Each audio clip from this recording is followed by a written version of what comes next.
কোরবানির পশু কেনার পর পশুর সাথে সেলফি তুলে ফেসবুকে দেওয়া ইসলাম কতটা সমর্থন করে? তিন ভাই মিলে, আমরা তিন ভাই, কিন্তু কোরবানি পশু কেনার মতো কারো কাছে পুরা টাকা নাই। এখন তিন ভাই এক ভাগে কোরবানি দিতে পারবো কিনা? আরেকটা প্রশ্ন আসছে, আমার উপরে ঋণ আছে, আমি কি হাওলাত করে কোরবানি দিতে পারবো?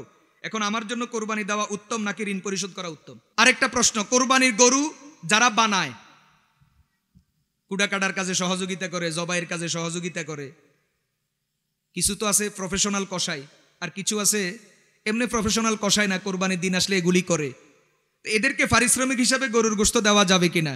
আরেকটা প্রশ্ন আসছে, কোরবানির গোশত অমুসলিমকে দেওয়া যাবে কিনা? নাবালেগ শিশুর পক্ষ থেকে কোরবানি দেওয়া যাবে কিনা? কোরবানির গোশতের বন্টন পদ্ধতি, এই বিষয়ে একটা প্রশ্ন আসছে। ইদানিং আরেকটা বিতর্ক শোনা যায় যে কোরবানির জন্তুর সাথে আকিকা দেওয়া যাবে কিনা। কোরবানির পশু কেনার পর পশুর সাথে সেলফি তুলে ফেসবুকে দেওয়া ইসলাম কতটা সমর্থন করে? হায় হায়, কোরআনে কারীমের সূরা হজের ৩৭ নম্বর আয়াত, আল্লাহ তাআলা বলেন, লা ইয়ানালাল্লাহু লুহুমুহা ওয়ালা দিমাউহা ওয়ালাকিন ইয়ানালুহুত তাকওয়া মিনকুম। তোমাদের কোরবানির রক্ত গোশত আল্লাহর কাছে কিছুই যাবে না, যাবে তোমাদের কি? তাকওয়া, অন্তরের ইখলাস, আমলটা কার জন্য করতেছো এটা বুঝতেছেন? আল্লাহ রক্ত মাংস নিবেন না, গোশত নিবেন না, আল্লাহ নিবেন তোমার ইখলাস। হাদিসের মধ্যে আছে, রাসূল করিম সাল্লাল্লাহু আলাইহি ওয়াসাল্লাম ইরশাদ করেন, কোরবানিতে ইখলাসের দাম এত বেশি, ওয়া ইন্নাদ দামা লা ইয়াকাউ মিনাল্লাহি বিমাকানিন। মানুষ আমল করলে এরপরে আমল আল্লাহর দরবারে পৌঁছে, কিন্তু কোরবানির আমলের মধ্যে ইখলাসের এত দাম, যদি কেউ কোরবানির জন্তুর গলায় ছুরি চালায়, এই রক্ত, কোরবানির জন্তুর রক্ত জমিনে পড়ার আগে আগেই আল্লাহ তাআলা কবুল করে ফেলেন। ইখলাসের এত দাম, তাহলে আমল করতে হবে কার জন্য? এখন বলো, তুমি যে বাজারে যাইতে ফেসবুকে কি করতেছো?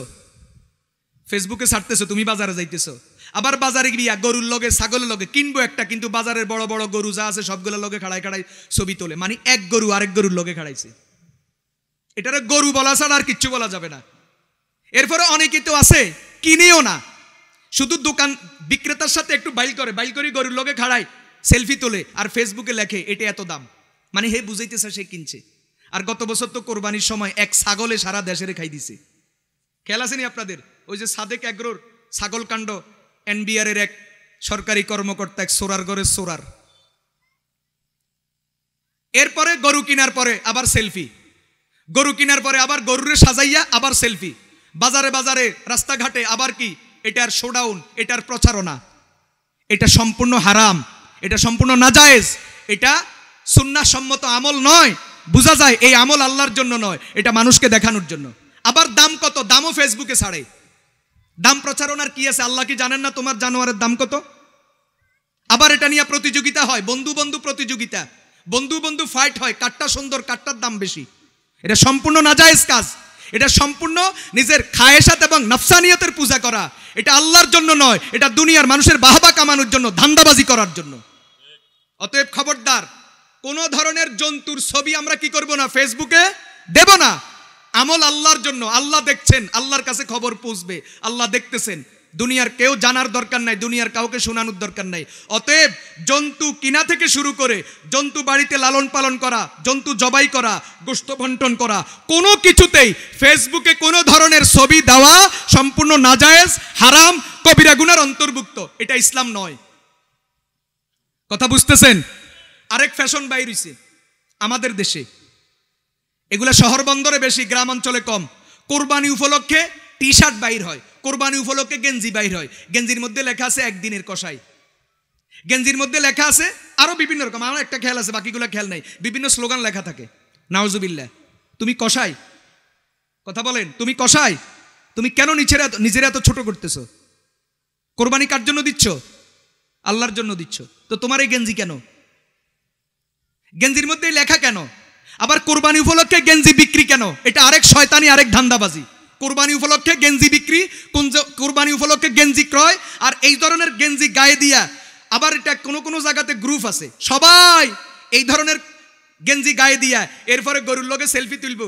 গোশত কুটতে পারুক আর না পারুক, গরু জবাই করতে পারুক আর না পারুক, যাইয়া সেখানে গোশত ধরবো, কেউ হাড্ডি একটা ধরবো, কেউ ঠ্যাং একটা ধরবো, কেউ রান একটা ধরবো, কেউ গরুর লেজ ধরবো, কেউ গরুর চামড়া ধরবো, আবার বাকি এলারা ছবি তুলবো, ফেসবুকে ছাড়বো।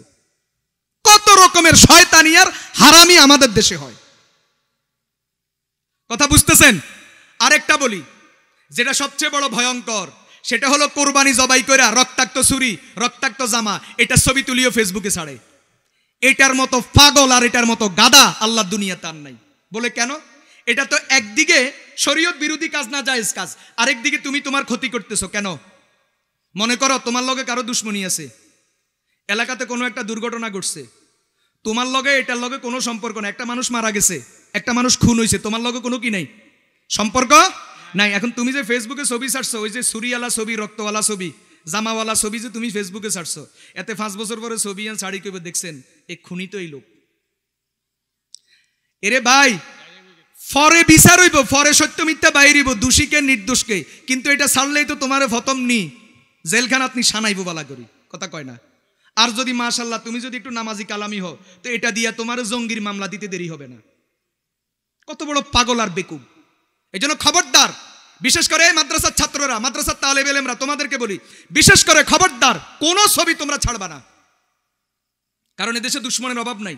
তুমি দিছো কোরবানির ছবি, তুমি দিছো কোরবানির ছুরির ছবি, কিন্তু সে তোমার জঙ্গি বানাই দিব। দেখছেন কত বড় জঙ্গি, ছুরি নিয়ে ঘুরে।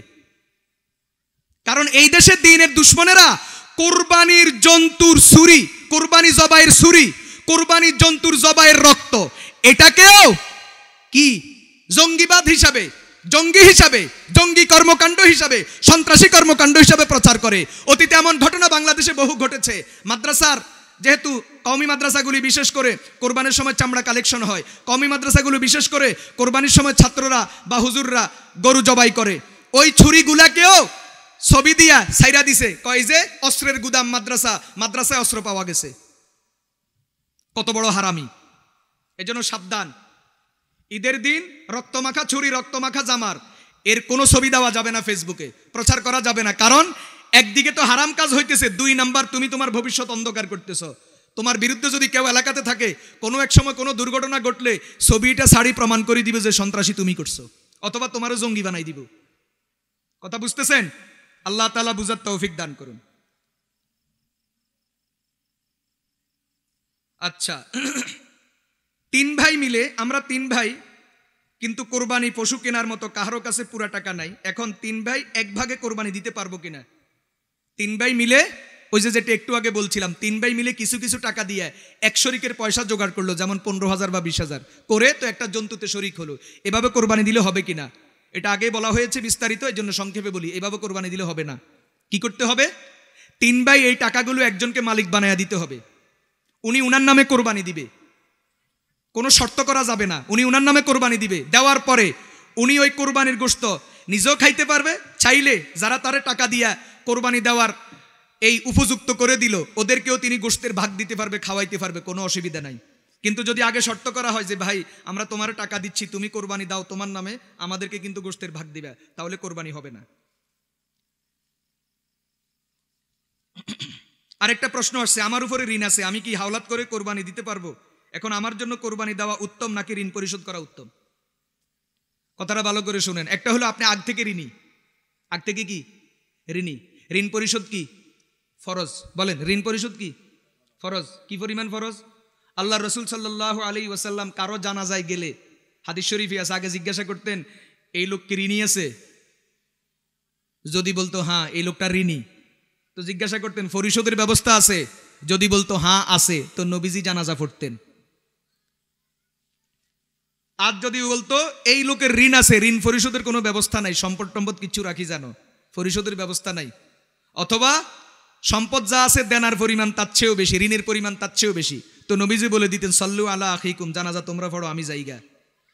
কি মনে করছেন? আল্লাহর নবী ঋণ থাকলে জানাজা পড়তেন না। ঋণ পরিশোধের গুরুত্ব এত বেশি। এজন্য যদি আপনি ঋণী থাকেন, কথা বুঝে আসছে, আপনার উপর কোরবানি ওয়াজিব না, তাহলে আপনি ঋণ পরিশোধের ফিকির করেন, কোরবানি দেওয়ার দরকার নাই।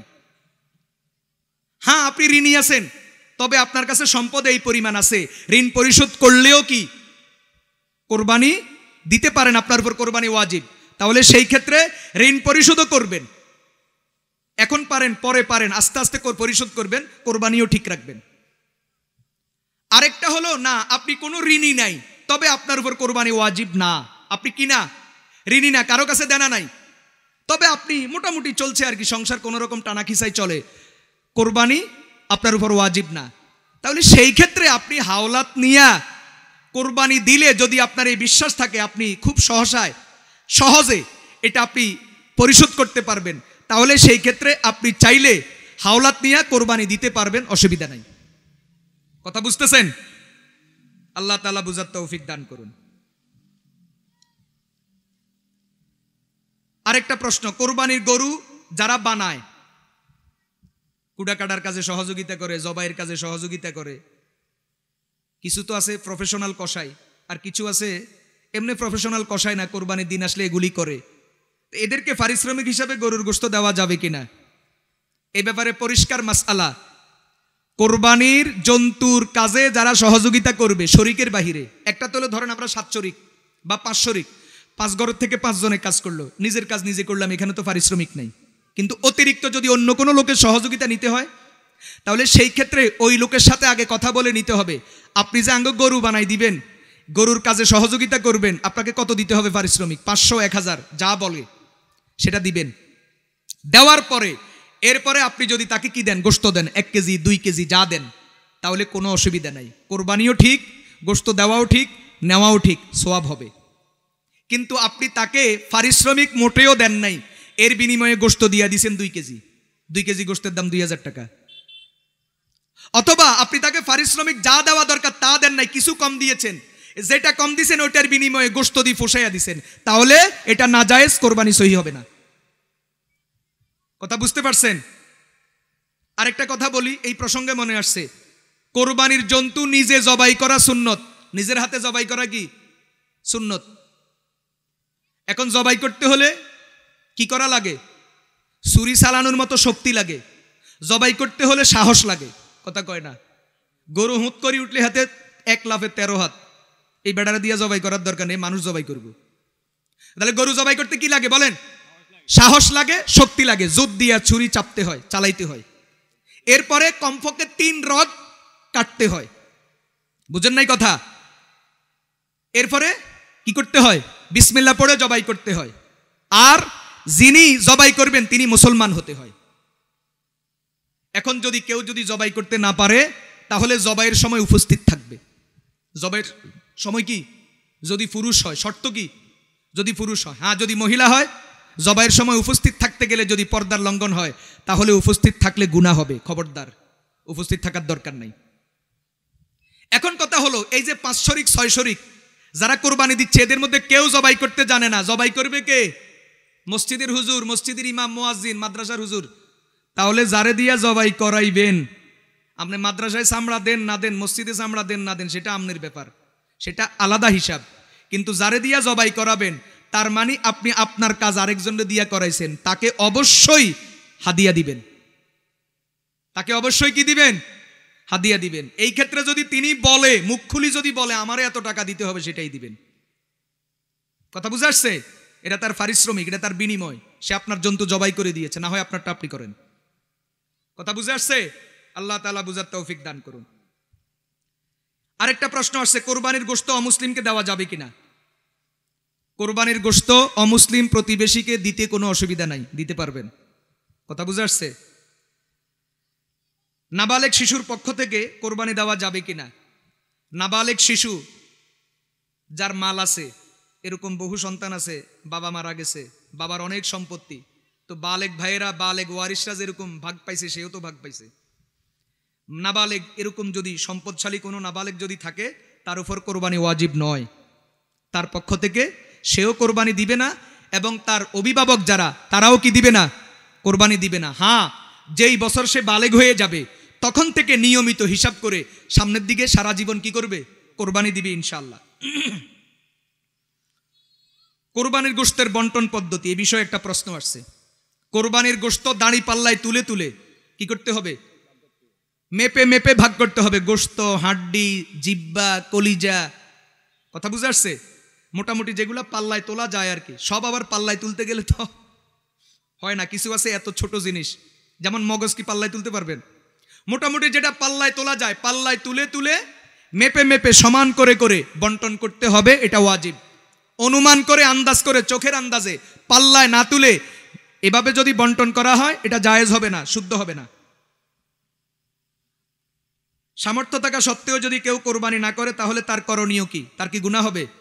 সামর্থ্য থাকা সত্ত্বেও যদি কোরবানি না করে, তাহলে কোরবানির 3 দিন অতিবাহিত হয়ে গেলে, যদি কেউ 10 তারিখে দেয় নাই, 11 তারিখে দিতে পারবে, 11 তারিখে দেয় নাই 12 তারিখে দিতে পারবে, 3 দিন অতিবাহিত হয়ে গেছে, কোরবানি দেয় নাই, তাহলে এই ব্যক্তির একটাই করণীয়, কমপক্ষে একটা বকরির মূল্য, কমপক্ষে কি একটা বকরির, 1 বছরিয়া বকরির মূল্য সদকা করে দেওয়া ওয়াজিব।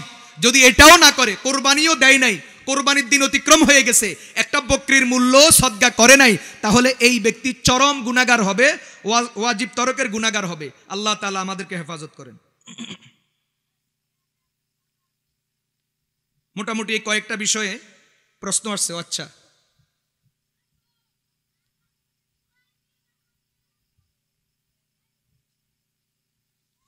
আরেকটা বিষয় যেটা জানা দরকার, সেটা হলো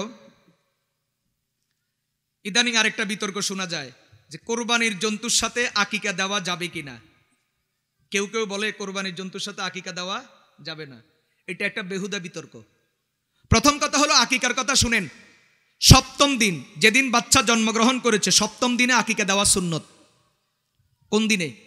7ম দিনে যদি না দেয় তাহলে 14তম দিন, 14তম দিনে যদি না দেয় 21তম দিন। এভাবে 7 রক্ষা করে যদি আকিকা দেওয়া না হয়, তাহলে জীবনে যেই কোনো সময় আকিকা দেওয়া যাবে। এখানে যদি এমন কেউ থাকেন যে আপনার মা বাবা আপনার আকিকা দেয় নাই, তাহলে আপনি চাইলে আপনার আকিকা আপনিও দিতে পারবেন। তবে যে মারা গেছে তার আকিকা নাই, আকিকা দেওয়া সুন্নত। আকিকার অনেক ফায়দা, আকিকার মাধ্যমে আল্লাহ তাআলা বিপদ আপদ থেকে, মুসিবত থেকে বাচ্চাকে হেফাজত করেন। কিন্তু কেউ যদি আকিকা না দেয়, আকিকা রয়ে গেছে, কোরবানির সাথে যদি যোগ করতে চায়, তাহলে অসুবিধা নাই, জায়েজ আছে। আকিকার ক্ষেত্রে সবচেয়ে নিরাপদ সুন্নত হলো, ছেলে হলে একটা বকরি, মেয়ে 2টা বকরি, মেয়ে হলে একটা বকরি। ছেলে কয়টা? 2টা, মেয়ে কয়টা? যেহেতু ছেলে কামাই করি খাওয়াইবো, ছেলে হলে খুশি বেশি, এই জন্য জরিমানা ডবল। কি ভাই, ছেলে হলে কয়টা? 2টা, আর মেয়ে হলে কয়টা? একটা বকরি। এটা হলো সবচেয়ে নিরাপদ, সবচেয়ে নির্ভেজাল। কিন্তু আপনি যদি বকরি দিয়া না দিয়া যদি বড় জন্তুতে, ওট, গরু, মহিষ, এটা যদি শরীক নিতে চান কোরবানির সাথে, তাহলেও কোনো অসুবিধা নাই, এটাই সবচেয়ে বিশুদ্ধ মত। তবে সেক্ষেত্রে খেয়াল রাখবেন, ছেলে হলে 2 শরিক, মেয়ে হলে কয় শরিক? 1 শরিক। এ কোরবানি আকিকা সব মিলে সর্বোচ্চ সংখ্যা হবে কত? 7 শরিক, 7-এর উপরে যেন না যায়।